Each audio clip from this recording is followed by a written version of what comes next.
What should have been a peaceful Saturday morning turned chaotic when my phone exploded with urgent messages, each one frantically conveying the same alarming news in various ways. My bulls had broken free and were roaming the neighborhood. I stared at the texts in disbelief, initially thinking this had to be an elaborate joke, until the video evidence arrived from my neighbor Gary, who had captured the scene from his front steps, while shaking with amusement as my full-grown Brahma bulls charged through the HOA's yearly safety parade. One bull had knocked over an inflatable bouncy house, another had carefully trampled a garden gnome, while the third stood peacefully grazing as Karen screamed from her perch high in a magnolia tree. She wore a banner identifying her as the parade coordinator, and clung desperately to a branch while shouting demands for my bulls to vacate HOA territory, as though they could comprehend her commands or acknowledged her manufactured authority. Still in my sleepwear, I abandoned my shattered coffee cup and rushed outside, knowing precisely what had occurred. Karen had deliberately damaged my fence. This chaos hadn't begun that morning but had its roots 2 days prior when Karen had marched uninvited onto my property for her third trespass that week, wielding a clipboard as if it granted her legal authority. She consistently approached with an air of doing me favors, even while lodging complaints, sporting her characteristic arrogant expression. Her over-processed hair was styled into a rigid helmet, she wore oversized sunglasses, and her voice perpetually sounded one notch too loud, as if addressing a room full of hearing-impaired individuals. Standing just within my ranch boundaries, she examined the fence with theatrical revulsion, as though its existence personally offended her. "This barrier is hideous," she declared loudly enough for the livestock to hear. "It transforms our entire community into something resembling a correctional facility." I examined the fence in question, an 8-foot steel structure reinforced with electrical wiring and dual wooden rails that had successfully contained my bulls for years while passing every county safety inspection. However, Karen dismissed functionality and safety concerns in favor of aesthetic preferences. HOA aesthetics meaning artificial grass, beige paint schemes, and whatever suburban Pinterest trends were currently popular. I calmly explained that my ranch fell outside HOA jurisdiction and the fence existed to protect everyone, including her and her collection of plastic lawn flamingos from the 2,000-pound animals residing behind it. This response didn't satisfy her. "Well, I've consulted with the board, and we're in agreement that something more organic would integrate better with our community," she stated. "Perhaps some split rail wood with planted flower beds, something charmingly rural." "I don't believe you grasp how physics or bulls function," I replied with a smile. "They would pass through that like it was tissue paper." Karen huffed, rolled her eyes dismissively, and strutted away as though making mental notes to address me later. As it turned out, she didn't delay long. The next morning during my pasture inspection, I noticed something peculiar. One of my bulls was chewing on a piece of nylon rope. My first warning sign. Following the rope led me to discover a massive gap in the northeastern fence line, where the heavy steel mesh had been cleanly severed and replaced with 3 strands of thin decorative rope tied around garden stakes. I stared at it, struggling to process such stupidity. It was equivalent to replacing a bank vault door with a paper screen. A note was attached to one of the stakes in Karen's unmistakable cursive handwriting. "Fixed it for you. Enjoy the new view," complete with a smiley face.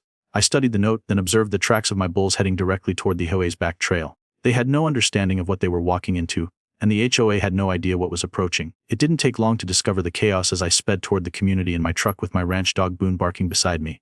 I passed 2 A members fleeing in the opposite direction, one shoeless, the other clutching a folding lawn chair like a weapon.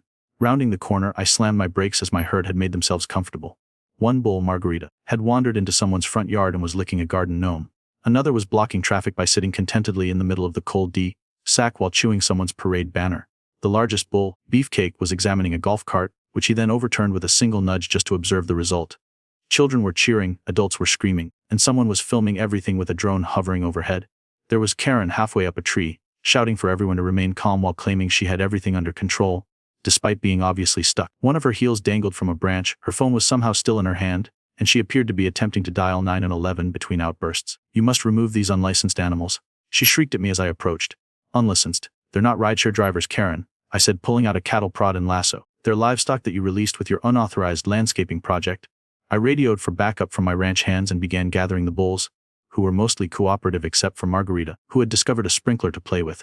Karen continued screaming about lawsuits, OA regulations, and how this constituted animal terrorism. I had to suppress laughter when one of the bulls approached her tree and began sniffing around the base. "Don't you dare let that beast near me," she cried, clutching the trunk. Boone, my dog, barked helpfully as if to say, "Yeah, lady, that's what happens when you mess with ranch security." It took approximately an hour to wrangle them all back into the trailer. I borrowed a neighbor's utility gate and temporarily sealed the fence while calling a welder for emergency repairs.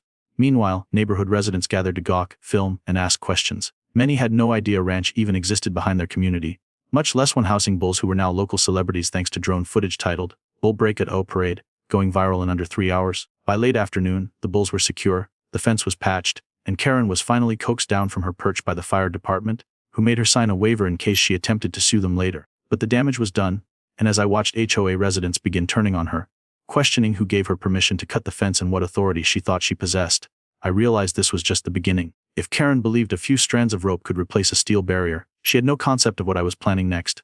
I had bulls, but I also had a lawyer, a cousin in the sheriff's office, and an HOA board about to discover exactly what happens when you mess with a rancher's boundaries. By the time the sun rose over the hills the following morning, the video of my bulls crashing the HOA parade had already accumulated nearly 4 million views.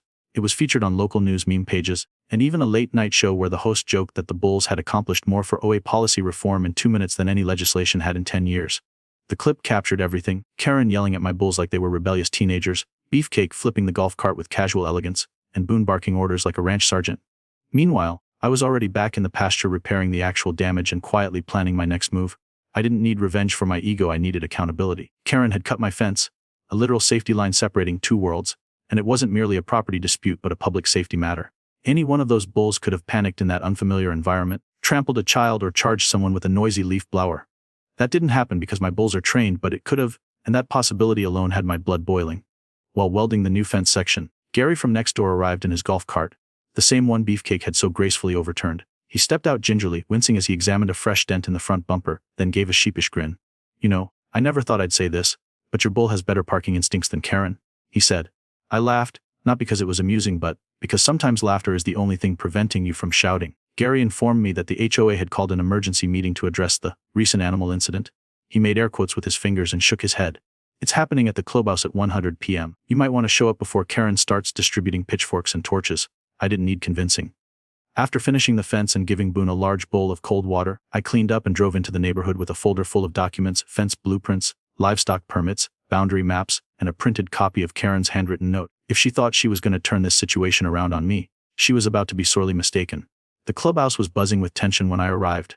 Half the room looked angry, the other half appeared embarrassed, and Karen stood at the front with her arms folded as though about to brief the press. She wore another sash, this one reading, "Interim Community Emergency Liaison." I didn't know what that meant, and I was pretty sure she didn't either.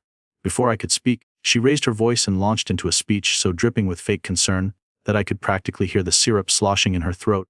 "We are gathered here today not to assign blame but to learn from a deeply traumatic event in our neighborhood's history, an event involving wild livestock, emotional stress, and most importantly, the total lack of coordination from nearby landowners, wild livestock." I nearly choked. Those bulls are calmer than most OA meetings. But she wasn't finished. Due to negligence, these massive creatures invaded our peaceful community during a family parade. Children cried, seniors scattered, and I, your elected safety liaison, was nearly injured in the line of duty. Line of duty. "You climbed a tree to scream at a cow," I muttered loud enough for Gary to snort with laughter beside me. Karen turned on me like a bloodhound catching a scent. "And here he is, the man whose animals breached our borders. I think we all deserve to hear an apology." Apology? I stepped forward and opened my folder. "Actually, I brought documents. Would you like to see the real border along with the fence inspection report from last month? And oh yes, your note. The one where you admitted to cutting my fence and replacing it with rope." That was really thoughtful. I held it up for everyone to see. Gasps rippled through the room. Karen's face turned so red it looked like she was auditioning for a tomato festival. She sputtered, then snatched at the paper as though it would save her.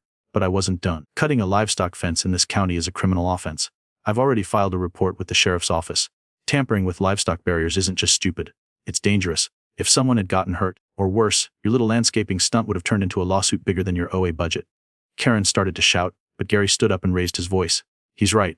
My cart got flipped. I'm not mad at the bull. I'm mad at whoever gave them a red carpet into our community. And if I hadn't swerved, I might have ended up under that thing instead of beside it." More neighbors started murmuring. One woman whispered that her toddler had tried to pet one of the bulls.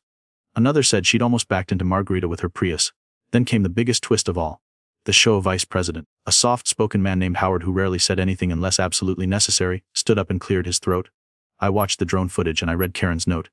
He turned to face her. "Did you really think it was appropriate to alter someone else's property without permission just because it didn't fit your aesthetic preferences?" Karen fumbled for words but came up empty. Howard turned back to the group.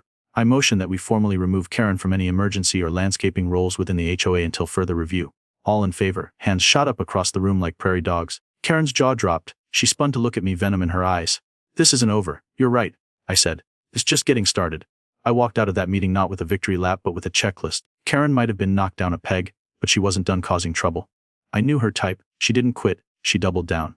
Which is why I spent the next 2 hours at the sheriff's office filing formal reports, delivering the footage, and letting the county know there had been a deliberate breach of safety protocol on my land.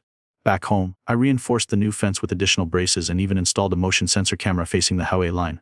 Boone supervised proudly, tail wagging like he was guarding a military base.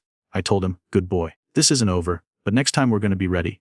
As the sun dipped behind the hills, I poured myself a strong coffee and sat on the porch watching my bulls graze peacefully as if nothing had happened. But deep down I knew the calm was temporary. Karen didn't just lose face today, she lost power. And people like her always try to take it back.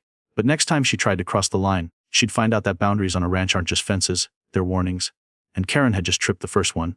3 days after the HOA meeting, I received a manila envelope delivered by someone in a suit too tight to be comfortable in the summer heat. The man didn't say a word, just nodded, dropped the envelope, and walked away as if the paper inside was too dangerous to touch for long. I knew immediately it wasn't a friendly letter. Karen had officially filed a lawsuit against me, and not just any lawsuit. Inside was a multi-page complaint in which she accused me of reckless endangerment, livestock negligence, emotional trauma, loss of personal property, and my personal favorite, willful bovine aggression. I read the whole thing twice, not sure whether to be furious or impressed at the sheer audacity. She had attached screenshots from the drone video and added captions like, "The animal makes direct eye contact before charging," and "Witness cowers under issued float banner." It would have been laughable if it wasn't real. She was dragging me into court for a situation she created by cutting through my livestock barrier, and now she was claiming to be the victim? It was delusional but also dangerous, because while the HOA had turned on her temporarily, nothing stirred them into action faster than a lawsuit that could cost them financially. I had no choice but to lawyer up. Luckily, I had the right guy for the job. My longtime friend Ethan was not just an attorney, he was a specialist in agricultural law and property rights. He once successfully defended a farmer who accidentally built a chicken coop on city land. If anyone could turn Karen's nonsense into a flaming pile of legal embarrassment, it was him. Ethan came over that same evening, reviewed the packet, and burst out laughing before he even got to the second page. "She's seriously calling it intentional bovine deployment, like you aim them like missiles." "That's what it says." "Apparently Beefcake is a tactical unit now," I replied. He flipped another page and whistled low. "She wants compensation for emotional distress and the loss of authority in her OA role." I didn't even know that was a thing you could sue for. "It isn't," I said, "but she'll try anything." And we got to work assembling our defense. I handed over security footage of the fence before and after it was cut, gave him the handwritten note she left admitting she'd replaced the fence with rope, sent the drone footage, and gathered statements from HOA members who were already siding with me. We even tracked down the welder who fixed the breach and got his sworn statement confirming that the fence had been deliberately damaged. Ethan grinned as he reviewed the pile of evidence. "She's going to wish she just stayed in the tree." But the thing about Karen was she didn't just double down, she tripled down. Within 2 days of filing the lawsuit, she started a neighborhood petition claiming my ranch was a safety hazard. She printed flyers that said things like, "Do you want your child to be the next victim of a rogue cow?" and left them on windshields. She had a website up by the end of the week featuring manipulated images of bulls, foaming at the mouth, and testimonials from anonymous sources saying they were afraid to leave their homes. It would have been a complete joke if it hadn't started to gain traction. A few of the more easily influenced HOA members began whispering again, unsure who to believe. That's when I knew I had to push back publicly. I didn't want to stir the pot, but I also wasn't going to let lies grow roots. So I organized a town hall-style meeting at my ranch. I invited everyone from the neighborhood, offered free lemonade, and had Boone there wagging his tail to set a peaceful tone. I even introduced the bulls one by one from behind a reinforced pen so people could see how calm and gentle they really were. Big Tex laid down and napped through most of the event. Margareta licked a child's hat. Beefcake stared into the distance like a philosopher considering the meaning of grass. And one by one, people began to realize the truth: these animals weren't threats. They were better neighbors than Karen. I also took the opportunity to explain how livestock containment worked, why cutting a fence could lead to tragedy, and how I had never once had an incident until the HOA's landscaping queen decided she knew better than basic ranch law. When I mentioned the lawsuit, most people rolled their eyes. A few actually apologized for not speaking up sooner. One elderly couple offered to write a character reference for me. It didn't undo the damage, but it did shift the momentum, and Karen, who had tried to intimidate me into submission, now found herself losing control of the narrative. But it wasn't over yet. A week later, I received the court summons. The hearing date had been set. Ethan and I prepared meticulously. We had diagrams, statements, permits, and Karen's note enlarged to poster size. When the day finally arrived, the courtroom was packed. Karen showed up dressed like she was headed to a business award gala, complete with a designer handbag and oversized pearl earrings. She had brought her own lawyer, a man who looked like he'd been lured in with the promise of free wine and a photo op.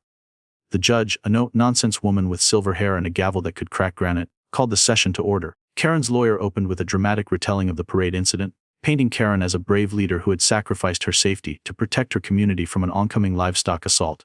He claimed I had failed in my duty to contain the bulls, that the fence was insufficient, and that Karen had merely acted in desperation to beautify and reinforce the property line. It was such an upside-down version of events I almost laughed.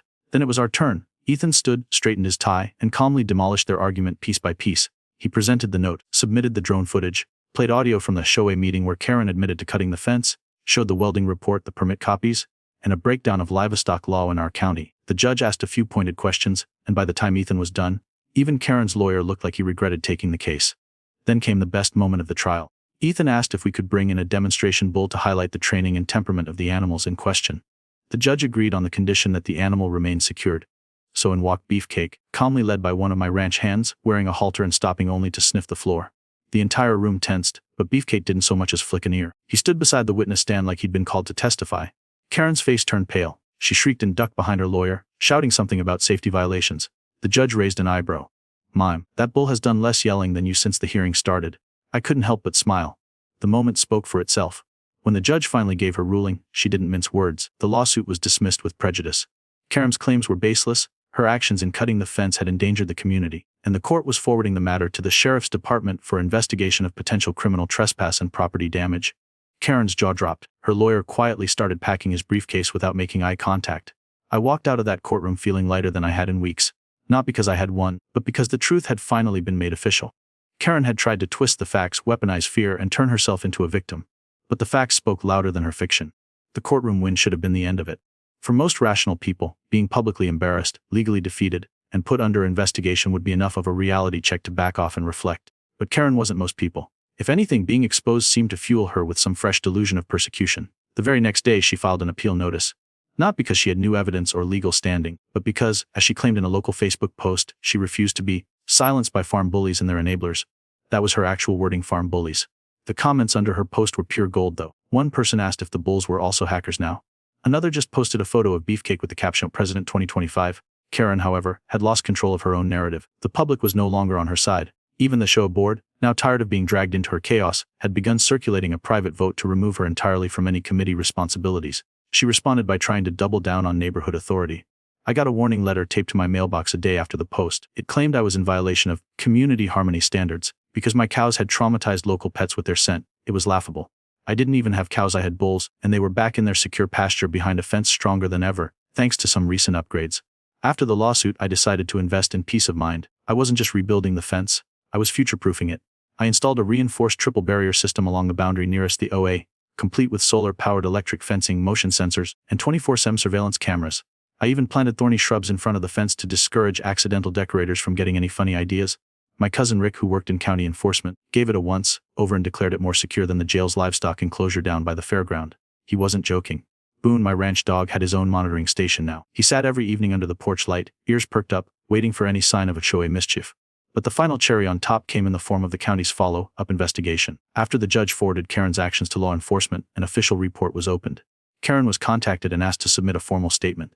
Instead of cooperating, she sent them a 3-page manifesto blaming my bulls for psychic intimidation and suggesting I had used animal-assisted sabotage to ruin her life. The sheriff's deputy assigned to the case laughed so hard he had to take a break before filing the report.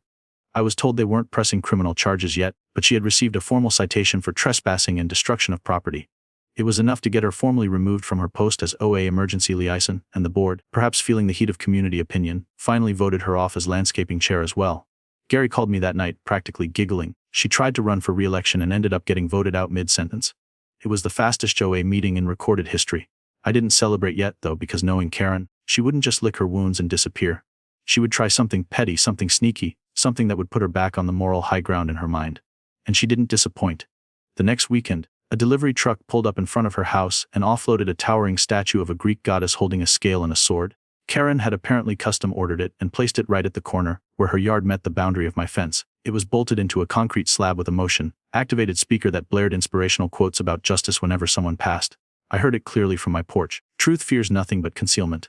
It would echo at midnight while Boone growled low and looked at me like even he thought the HOA had finally lost it.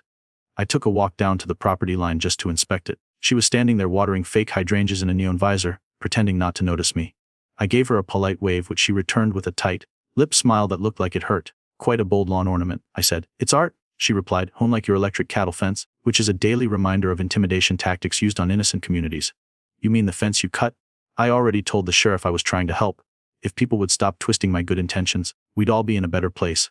That was Karen's trademark: destroy something, claim it was an act of love, and then act confused when people got upset. I turned back toward the ranch and left her statue to keep preaching in the wind. But I had an idea brewing, not out of spite, but out of poetic necessity. If she wanted statues and symbolism, then I'd speak the language too.